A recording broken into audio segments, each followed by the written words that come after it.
Bueno, yo trabajo como médica en un proyecto que trabajo con mujeres que usan drogas actualmente y en reducción de daños y tratamiento.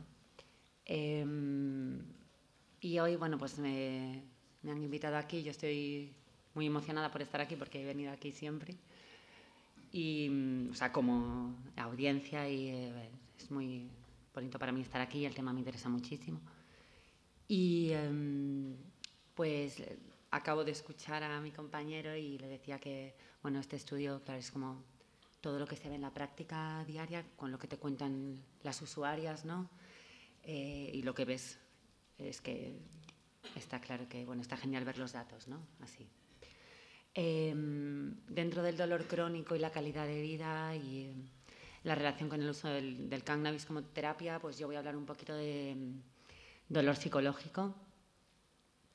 Normalmente, pues cuando hablamos de cannabis, se escucha sobre todo pues la aplicación para otro tipo, a lo mejor, de dolores, ¿no? Como el dolor oncológico o los dolores óseos, ¿no? De fibromialgia o un montón de dolores importantísimos. Pero a veces pues se minimiza un poquito el dolor psicológico, que aparte está está componiendo cualquier tipo de dolor en diferentes porcentajes, pero bueno, todas sufrimos dolor psicológico en diferentes etapas de nuestras vidas, mucho más que otros tipos de dolor, ¿no? Entonces, cuando hablamos de proponer un tratamiento, está bien que la muestra también sea grande. Y en este caso diría que la muestra es casi infinita porque toda la población sufre dolor psicológico. Lo peor del dolor crónico es que controlarlo es más difícil. Entonces sí que creo que se puede intervenir para evitar que el dolor psicológico pues, se cronifique, se perpetúe. Es decir, hay microdolores, ¿no? Igual que hay microviolencias. Entonces, si las vamos tratando a medida que las vemos, las vamos valorando por lo menos, antes de llegar a un fármaco, pues con psicoterapia incluso, probablemente tengamos mejor calidad de vida con respecto al dolor. En el 400 a.C., ahora leyendo yo cosas por aquí para esta presentación, se decía all pain is one malady with many names. Es decir, que todos los dolores son, aquí decía enfermedad, yo no hablaría de enfermedad, pero con diferentes nombres, ¿no? O sea, estamos hablando de lo mismo. Por otra parte, los índices de suicidio son más significativos en procesos como el duelo o la depresión mayor que en el dolor físico. La gente se suicida más cuando tiene dolor psicológico, que puede estar asociado no al dolor físico. Y esto, pues ya hablamos de 1998, que esto ya se va viendo, ¿no?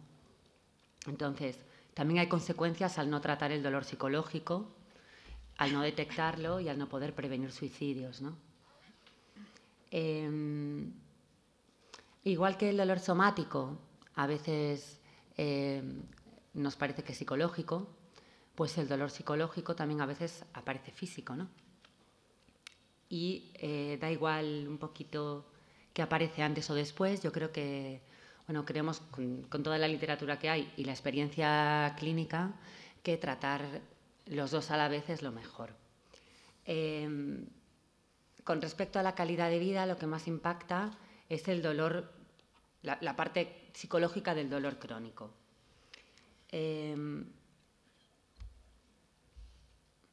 Dentro del dolor podríamos hablar también del sufrimiento, que no es lo mismo. El sufrimiento es la respuesta al dolor, ¿no? La diferencia entre que un dolor sea más o menos intenso, más que el daño físico, es la percepción de la persona, que la persona tiene del dolor, ¿no? Cuando le damos más intensidad, más significado, le damos más intensidad. Sería el dolor y luego el sufrimiento sería como una onda expansiva, esa bomba que es el dolor, ¿no? Afecta a nuestra parte social, a nuestro día a día.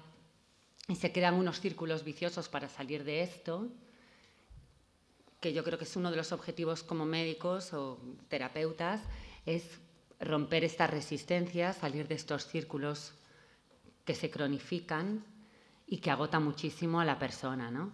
Genera mucho estrés. El dolor, según cómo se vea, el dolor psicológico, se comporta a veces incluso la interacción con la persona también recuerda un poco al uso de una droga, es decir, me explico.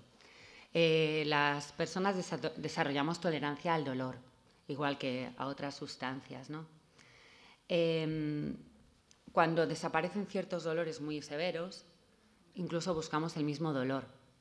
Por ejemplo, en mujeres que han sufrido maltrato en la infancia o en la violencia de género, a veces cuando este maltrato cesa, siguen buscando dolor de alguna manera porque están acostumbradas a ese dolor, ¿no? Entonces, creo que es importantísimo cortar estos círculos de rueda y no salir de ellos.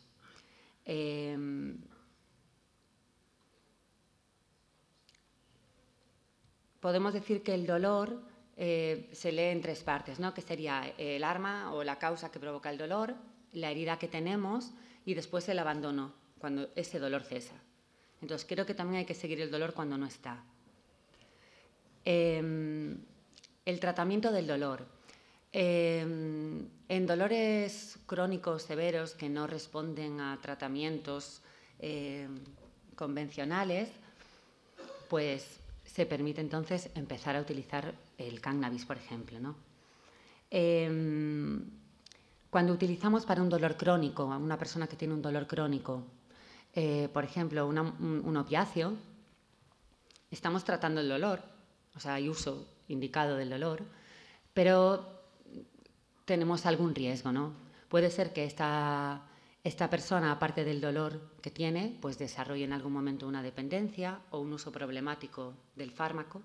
Sería un segundo problema para ella, ¿no? Aparte del dolor, pues establecer algún tipo de problema con el uso del fármaco que te dan para el dolor. Eso en medicina se llama iatrogenia. Y se puede prevenir haciendo un buen seguimiento de lo que prescribimos, ¿no? Entonces, a la hora de utilizar el cannabis, se debería asociar, bueno, también lo acompañó mi compañero, se debería asociar también al opiáceo, porque a veces el opiáceo no es suficiente o no es necesario tanto. Podemos utilizar el cannabis también asociándolo al opiáceo. Así evitaremos, por una parte, efectos secundarios graves de los opiáceos, que incluso pueden llegar a sobredosis a veces, dependencias, porque en cannabis medicinal vemos que no se establece una dependencia del cannabis en alguien que no lo utilizaba previamente. Y podremos tratar también después la deshabituación al opioide, en este caso a otro fármaco al que se haya desarrollado una dependencia, porque se utiliza también en la deshabituación, ¿no?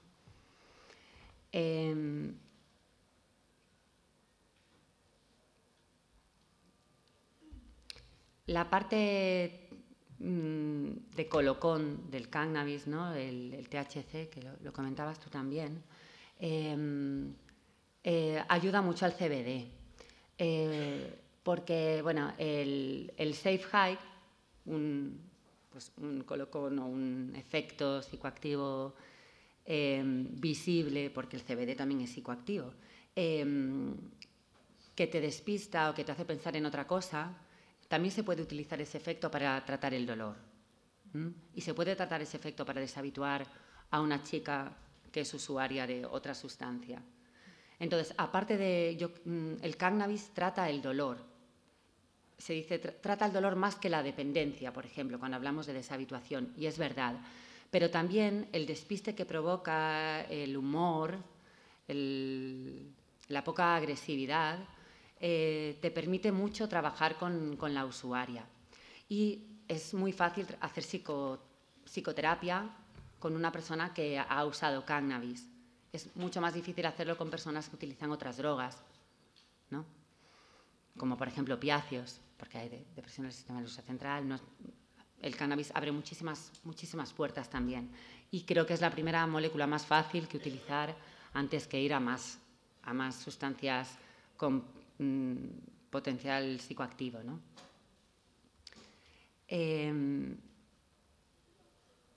Creo que tenía que decir algo más de aquí. Sí, cuando tratamos el dolor psicológico utilizamos un modelo holístico que trata el dolor, pero también trata las emociones, la cognición, los factores sociales, los comportamientos e incluso partes espirituales.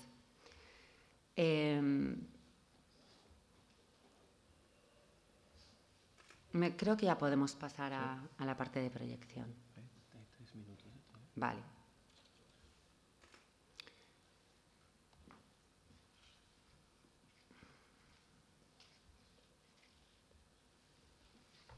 Vale, antes de entrar ahí decir que lo comentaba también Albert, que la escala de valoración del dolor el dolor es psicológico, ¿no?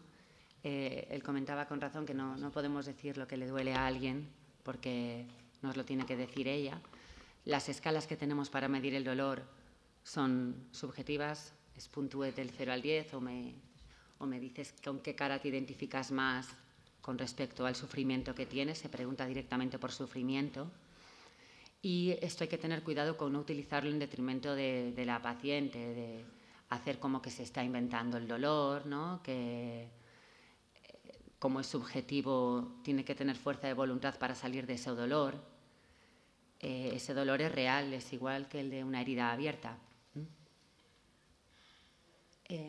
Bueno, con respecto a lo que hablaba de la dependencia a sustancias que se utilizan para tratamiento del dolor,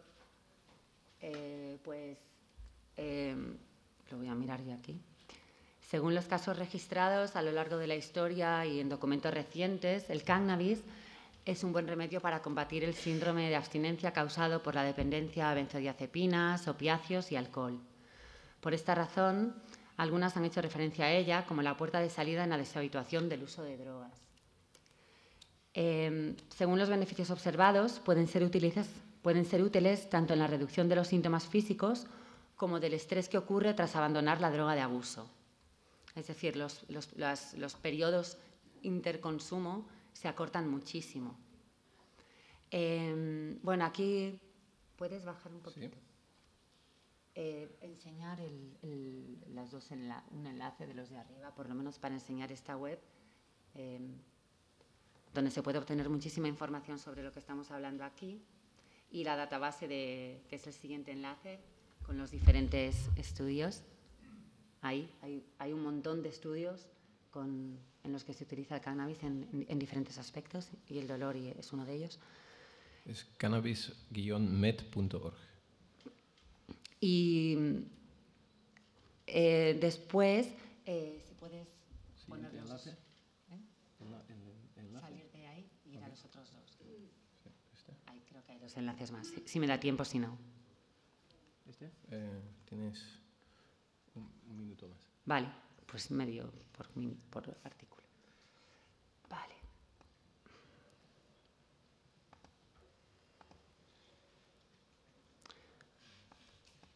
Vale, pues en este estudio se ve que la conclusión nos dice que el manejo de la marihuana medicinal estuvo asociada a hospitalizaciones realizadas relacionadas con el uso de opiáceos para reducir el dolor, pero que no hubo ninguna asociación con ingresos directamente provocados por el uso de marihuana.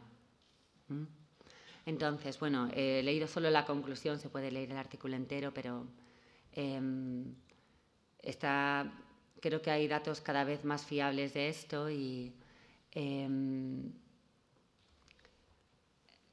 creo que quiero llamar un poquito también a la medicina basada en la evidencia, ¿no? De lo que vemos cada día, que luego sabemos que hay evidencia científica, pero que hay que continuar, ¿no? Y creo que hay otro más. que es un poco para las personas que a lo mejor son más detractoras del uso de cannabis o tienen más dudas, ¿no? En el que, bueno, se establece que no hay... perdón un momento que voy a mi...